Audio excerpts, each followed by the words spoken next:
So చాలా మంచి positive response వస్తుంది మీ డైరెక్టర్ గారి దగ్గర నుంచి. సో వాట్ యూ అంటే ఈ సినిమా ద్వారా ఆడియన్స్ ఎలా రిసీవ్ చేసుకుంటున్నారు అనుకున్నా, అండ్ యాక్టింగ్ విత్ సాత్విక్ ఎలా అనిపించింది? సాత్విక్ చాలా సపోర్టివ్, అంటే ఫస్ట్ నుంచి కూడా చాలా బాగా సపోర్ట్ చేస్తూ ఏమన్నా నాకు తెలియకపోతే కూడా చెప్పేవాడు ఇలా చేయాలి అలా చేయని. అండ్ మంచి రెస్పాన్స్ రావాలని కథ విని పారిపోయారండి. వాళ్ళ అమ్మగారు అమ్మాయి పారిపోయారు, ఇద్దరు పారిపోయిన తర్వాత నేను డైలీ కాల్ చేయడం, ఏమండి సినిమా చేయండి చేయండి అంటే, అమ్మో మేము చేయమండి ఈ సినిమా ఒక్క చిన్న రొమాంటిక్ ఇన్సిడెంట్ ఉంటుంది దానివల్ల చేయను అన్నారు. నేను అప్పటికి రిక్వెస్ట్ చేశాను, ఏమండి ఒక సినిమాలు అంటే కామన్ అండి, హీరోయిన్ అంటే కామన్ అండి, మీరు ఎన్నో సినిమాలు చూస్తూ ఉంటారు కదా, హీరోయిన్ అంటే నేను అలాగే ఉంటారు మీకు తెలుసు కదా. అస్సలు కన్విన్స్ అవ్వలేదు వీళ్ళు.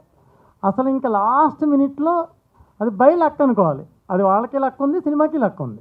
ఎందుకంటే వేరే అమ్మాయి అయితే ఇంత బాగుండేది కాదేమో ఈ సినిమాలో. వాళ్ళకి మంచి లైఫ్, అలాగే ఈ సినిమాకి కూడా ప్లస్ జరిగింది. చివరికి ఏదో సిచ్యువేషన్స్ అనుకూలించి వాళ్ళు తిరిగి చలపతి గారు చెప్పడం వలన, లేకపోతే వీళ్ళు మన గురించి ఎంక్వైరీ చేయడం వల్ల రావడం జరిగింది. లేకపోతే ఎంఐ చేసి ఉండేది కాదు ఈ సినిమాలో.